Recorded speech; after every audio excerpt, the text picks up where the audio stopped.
मोहतरमा, सबसे पहली बात ये है कि हमें अपने देखने वालों को ये बताना चाहिए कि पाकिस्तान और अमेरिका के दरमियान टाइम डिफरेंस की वजह से हमारा ये बहुत बड़ा प्रॉब्लम है कि हम उस मुलाकात के ख़त्म होने के बाद जो है वो रिकॉर्डिंग नहीं कर पाएंगे, क्योंकि उसके लिए कि रात को 2-2:30 बजे उठ के रिकॉर्डिंग करनी पड़ेगी। टाइम का तो उसकी वजह से बाय द टाइम ये वीडियो लोग देख रहे हों तो शायद मीटिंग हो चुकी, बहुत नहीं, मीटिंग तो खैर 3000% हो चुकी होगी, लेकिन ये कि इस वक्त जो मैं एंटिसिपेट कर रहा हूँ तो शायद मेरी जो है वो बातें बड़ी बेहुदा और मेरे मुंह पे भी बैकफायर कर सकती हैं कि ये तो बड़े ये फरमा रहे थे, रिज़ल्ट तो ये निकला। लेकिन एक फॉक्स टीवी का रेडियो भी होता है, तो फॉक्स रेडियो न्यूज़ को इंटरव्यू देते हुए अमरीकी सदर ट्रंप ने ये कहा है कि उसकी दानिश में इस मुलाकात की कामयाबी के जो हैं वो 25% इम्कानात हैं। तो अब जिसके हाँ आ रहा है रूसी सदर, जब वो खुद कह रहा है कि मुझे इस मुलाकात से कामयाबी का जो परसेंटेज है वो 25% लग रहा है, तो मैं किस बिरते पे उससे बढ़कर कहूँगा जी ये क्या ये कामयाब होगी या नाकाम होगी। एक बात तो ये है। दूसरी बात ये है कि ट्रंप जो है वो इस मुलाकात, वरना वो बहुत खुश होता है इस तरह का रोल अदा करके कि मैंने इंडिया पाकिस्तान की जंग बंद करवा दी, मैंने ये कर दिया, मैंने वो कर दिया, और हमारी सूरत में यकीनन उसने किरदार अदा किया है, he can not deny that. लेकिन ये जो मुलाकात एक्सेप्ट करके उसको वो जो एक अब उसको समझ आ रही है कि ट्रंप ने उसके साथ हाथ क्या किया है, और सॉरी पुतिन ने, रूसी सदर पुतिन जो है वो बड़ा गहरा आदमी है। बड़ा अरसा जब ये सोवियत यूनियन होता था, ये कम्युनिस्ट निज़ाम था और एक पूरी सर जंग थी, तो ये केजीबी का, वो उनकी इंटेलिजेंस एजेंसी का बड़ा ज़हीन अफसर था। उसने ये तवक्को थी कि ये दोनों जो हैं अमरीकी सदर और रूसी सदर, ये किसी तीसरे मुल्क मिलेंगे, और उसमें ज़्यादातर लोग जो है वो स्पेकुलेट कर रहे थे कि शायद ये मुलाकात यूएई में होगी, मुत्तहिदा अरब अमारात में। तो स्पेकुलेशन, लेकिन एक हद तक ट्रंप पुतिन ने कहा कि मैं आपसे मिलने को तैयार हूँ, लेकिन मैं मिलने के लिए आपके मुल्क में आऊँगा, लेकिन अलास्का आऊँगा।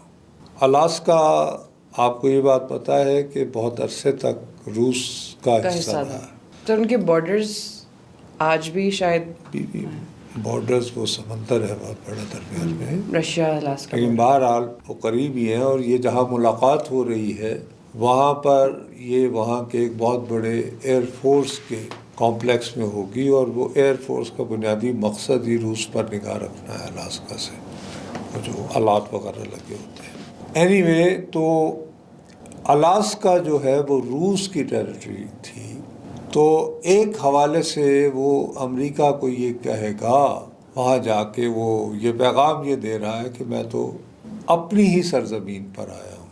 ये अलग बात है कि ये सरजमीन जो है इन्होंने 2 सेंट फी एकड़ के हिसाब से बेच दी थी।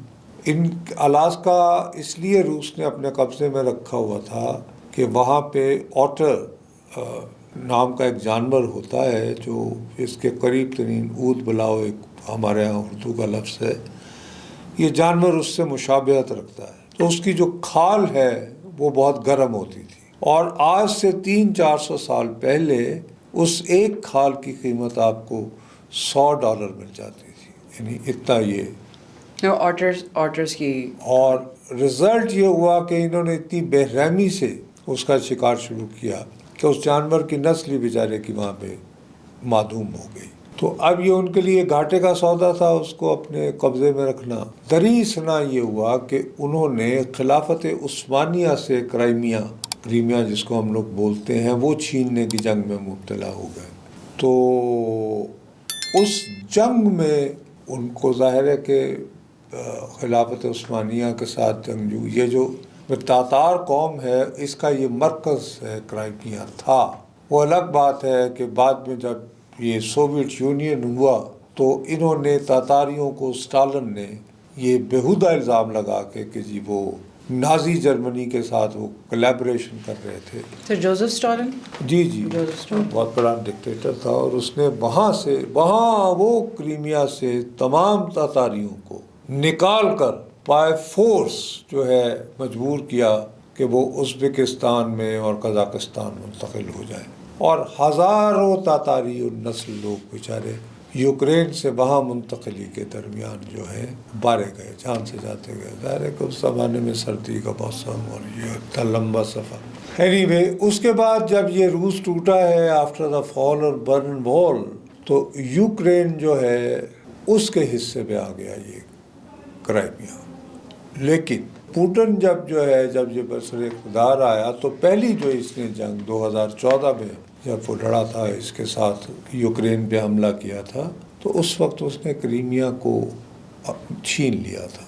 अब वो ये कहता है कि अब तो चाहे कुछ हो जाए, मैं क्रीमिया जो है किसी भी सूरत यूक्रेन को नहीं लौटाऊंगा, बिकॉज ये कि वो तो हमने खिलाफत उस्मानिया से लिया था और उसके पीछे पूरी हिस्ट्री हम क्यों नहीं, है पता नहीं किस बेवकूफ़ ने यूक्रेन को दे दिया था सोवियत यूनियन ख़त्म हो जाने के बाद। एनीवे, अब सवाल ये उठता है कि नज़र बज़ाहिर ट्रंप साहब जो हैं ये रूसी सदर के साथ मुलाकात कर रहे हैं, या जिस वक्त हम ये बात कर रहे हैं तो फिर हमें माजी का सीगा इस्तेमाल करना चाहिए। तो मकसद तो इसका यूक्रेन और रूस के दरमियान जंग बंदी करवाना है और तस्फिया करवाना है कुछ। और लतीफ़ा ये है कि जिस मुल्क के बारे में फ़ैसला करना है उसका सदर वहाँ होंगे।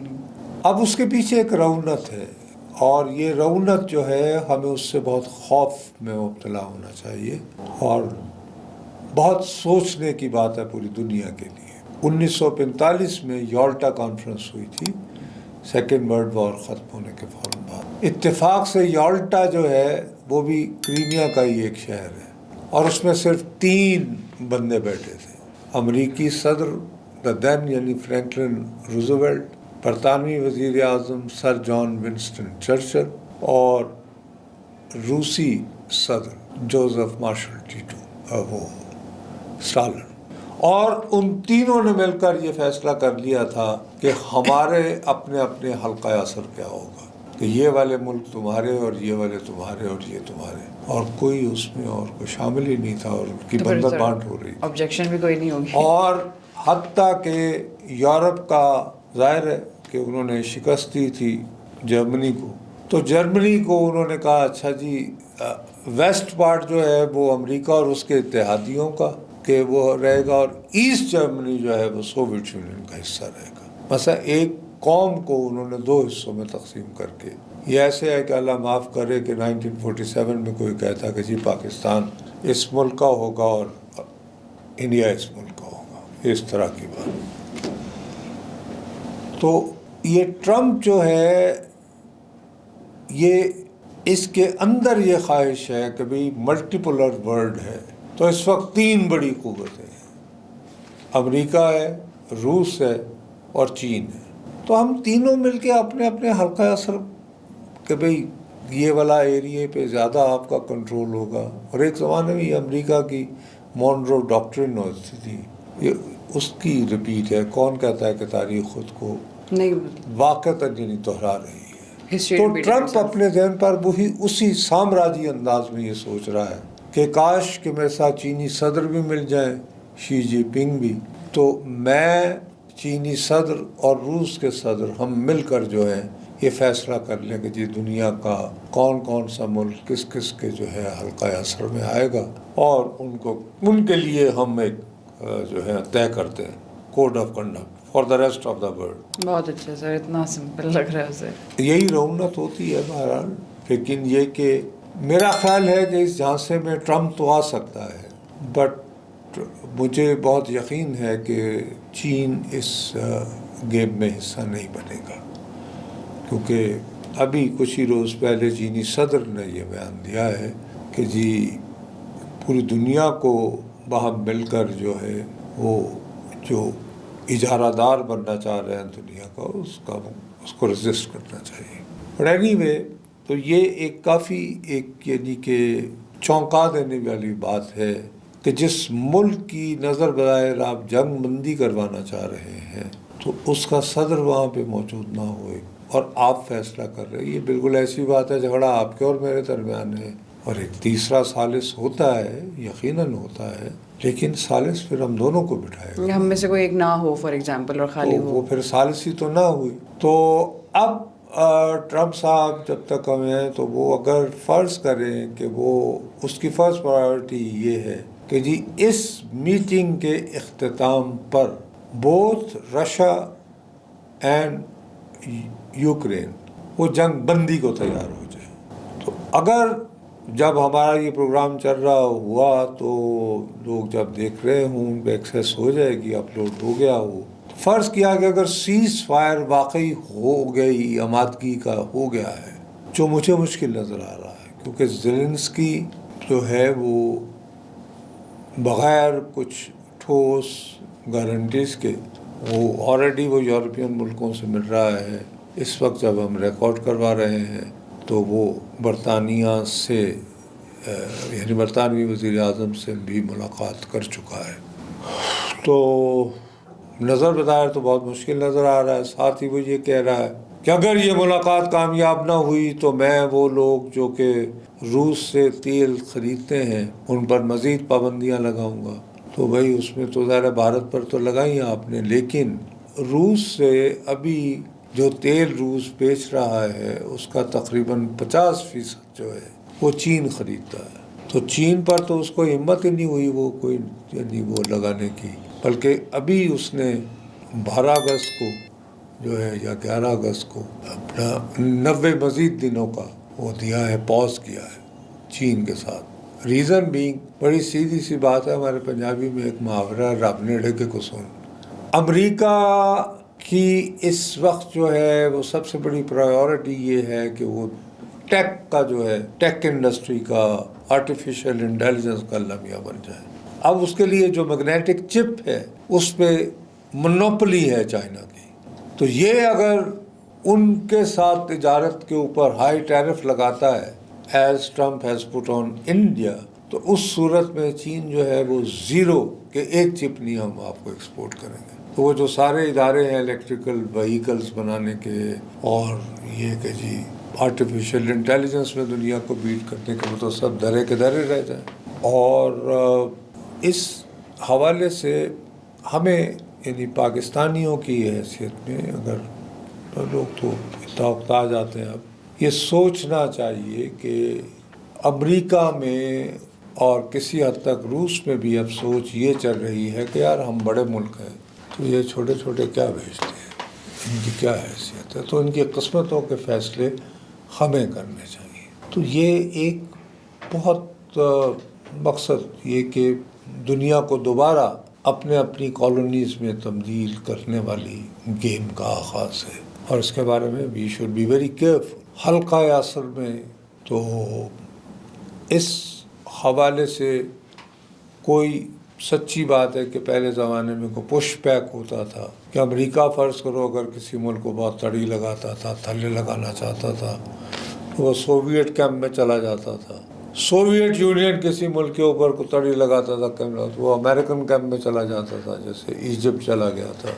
अब ये कि हर मुल्क जो है यानी पाकिस्तान जैसे मुल्क वो तो अपने पर ही हैं बेचारे। तो क्या अगर यही रुझान चल पड़ा कि फ़ैसले बड़े मुल्क करेंगे छोटों, 3 बड़े मुल्क करेंगे मिलकर, अमेरिका, रूस और चीन। मैं फिर दोबारा कह रहा हूँ कि मुझे कभी उम्मीद है कि चीन इस गेम का हिस्सा नहीं बनेगा। मुझे उम्मीद है सर, क्योंकि चीन को अपने भी तो डिप्लोमेटिक रिलेशंस और एक ग्लोबल प्रेजेंस देखनी है। रिलेशंस की बात नहीं होती, इन द एंड इंटरेस्ट होते हैं। चीन की जो इकॉनमी है वो इतनी तेज़ी से बढ़ रही है और उनके पास जो है तो उनको क्या ज़रूरत है, वो अपना वैसे ही वो तो चाहते हैं बाकी ज़्यादा से ज़्यादा दुनिया से उनकी कनेक्टिविटी हो। वो दीवारें चीन के पीछे महदूद तो नहीं अपने आप को करना चाहते ना, तो वो क्यों इस गेम का हिस्सा बने कि अच्छा जी ये हिस्सा जो है यहाँ रूस का जो जी चाहे करे, इस खत्ते में इस इलाके में अमेरिका का जो जी चाहे करे इस इलाके में। आई डोंट थिंक वो ऐसा करेंगे। लेकिन सच्ची बात है अमेरिका और रूस जो है मुझे शुबा पड़ रहा है कि वो सर्द जंग के ज़माने की तरह वो दोबारा ये चाह रहे हैं कि वो दौर लौट आए, वो ज़माना कि जिसमें कोल्ड वॉर में एक अमेरिकी कैंप होता था और एक रूसी कैंप होता था। तो वही कैपिटलिज्म कम्युनिस्ट वाला जो एक कैंप था, वो तो खैर वो तो अब वो चीज़ तो नहीं कहने रही। को आइडियोलॉजिकल डिवाइड थी ना, ये तो सीधी सादी साम्राज्य डिवाइड अमेरिकी होगी। कैंप, रशियन कैंप नहीं, वो तो ऐसे ही है, तो उस तरह का होगा कि जैसे वो जी फ्रांस के की भी कॉलोनीज होती थी, अल्जीरिया हो गया ये वो, और उधर जैसे बरतानिया के हम गुलाम थे, तो ये उस तरह की ये तो बात है ना। अच्छा, ये डेंजरस प्रेसिडेंट है सेट करने के लिए कि एक मुल्क का जो फैसला हो रहा है उनके ही सरबराह मौजूद ना हो। बहुत इंतहाई डेंजरस है, लेकिन क्या दुनिया ने क्या बिगाड़ लिया? तो फिर इस तरह तो दोनों बाकी मुल्क के मुलाकात साथ तो भी हुई, बाकी मुल्कों के साथ भी सर ये हो सकता है। बिल्कुल और भी होगा। बहुत से छोटे ऐसे मुल्क अगर हैं जिनको एक्सप्लॉइट किया जा सकता है। बड़े भी हो रहे होंगे, मतलब ये कि हमको इतना छोटा मुल्क नहीं है, हम भी यानी 25 करोड़ का मुल्क है, न्यूक्लियर पावर भी है, लेकिन ये कि बहरहाल यूक्रेन जो है, अब यूक्रेन जो है वो आपको पता है कि उसके पास ये जो एटॉमिक मिसाइल्स हैं दुनिया भर में तीसरा बड़ा ज़ख़ीरा इनके पास था। इन्होंने सरेंडर किया और पूरी दुनिया ने गारंटी दी कि आप ये सरेंडर कर दें, हम सिक्योरिटी की ज़मानत लेते हैं। तो यूक्रेन की सिक्योरिटी कहाँ गई? अब ये है कि ये जो हालात हैं, अब जो भी मुल्क जो है वो इस काबिल है कि वो एटमी यानी बम बना सकता है, खा वो ईरान हो, साउथ कोरिया हो, जापान हो, जो यानी फ़ौरन जहन में आते हैं, वो कहेंगे यार ठीक है हम बनाएं, ताकि अगर यूक्रेन ने सरेंडर किया तो क्या हुआ उसके साथ, वाई शुड वी सरेंडर। तो इजराइल तो वैसे ही वो है ही उसके पास, उसने वो तो अनडिक्लेयर्ड है, लेकिन उसके बाद एटम बम है। तो आई थिंक हमारे करीब तरीन हमसाये में मेरा ख्याल है कि ईरान जो है वो बहुत ज़्यादा वो कहेगा चाहे कुछ हो जाए हमें हर सूरत एटम बम बनाना चाहिए जल्द से जल्द, ताकि हमारे साथ यूक्रेन वाला आलम ना हो। तो मकसद ये कि ये मुलाकात जो है ये बहुत ज़्यादा इसके तारीख़ी असरात होंगे, लेकिन मुस्तक़बिल में कौन देखने की जरूरत करता है, कौन इस पर बोलने की जरूरत करता है सर, कौन इस पर नहीं बोलने की खैर जरूरत क्या, मतलब कि हमारे यहाँ सच्ची बात है कि सिर्फ हमारे यहाँ ही नहीं, हम जैसे मुल्कों में लोगों को इस वक्त अपने सर्वाइवल की, अपनी नौकरी की, अपनी रोटी की, रोज़ी की इतनी खौफनाक वो फ़िक्र लाहक हो चुकी है कि वो अब उस तरह वो चीज़ समझे यार ये तो खाते पीते लोगों के हैं कि बैठ के अरे जी। लेकिन ये आम आदमी जो है, जो हम बातें कर रहे हैं मज़ाक, ये जो मुलाकात है रूस और इसकी रूसी सदर और अमरीकी सदर की, इसके दूररस असरात, और वो गरीब आदमी, आम आदमी उससे भी महफूज नहीं रहता। जब दूसरी जंग अज़ीम हुई थी तो क्या आपका ख्याल है कि उसने अमीर और गरीब में फ़र्क नहीं देखा था? बस काफ़िलों के काफ़िले, जब ये हमारे यहाँ अपने 1947 में जब हिजरत हो रही थी तो अमीर और गरीब का कोई फ़र्क था? गरीब भी उतना ही बेचारा उसमें ज़लीलो ख़ार हुआ जितने अमीर, और जितने अमीर हुए थे सेम। कुछ लोग ऐसे थे जो गालिबन, लेकिन पंजाब में तो किसी भी सूरत किसी का भी कोई फ़र्क नहीं रहा। जो वहशियाना कत्लेआम हुआ है वो दिल दहला देता है, लेकिन कौन किसके पास इतना वक्त है उसके बारे में सोचिए, गौर करें। सिर्फ वो एक शख्स था दीवाना मंटो, वो उसके बारे में लिखता था। सर उनके ऊपर भी इल्ज़ाम लगा दिए गए थे और उनको भी, हाँ वो जवानी की मौत बेचारा मर गया, गुर्बत का लीलो खाल हो गया एड़ियाँ रगड़ते हुए। बस यही है, होता है इस तरह। सो लेट्स होप कि ये खाली जंगबंदी हो जाए, कम से कम ज़ेलेंस्की हो या ना हो, और उसके बाद फिर जो है फिर वो तवील तर मुशावरत के लिए चलें, कम से कम सीज़ फायर पर, सीज़ फायर, बहरहाल जंग बंद होनी चाहिए। बीबी जंग में कोई भी जीते कोई भी हारे, जंग ही होती है, जंग होती है और उससे नुकसान इंसानों का ही होता है। सर फिर हम इसी नोट पे कंक्लूड करते हैं और फिर नेक्स्ट वीक से देखते हैं कि क्या डेवलपमेंट्स हुई होंगी तब तक रशिया यूक्रेन के हवाले से भी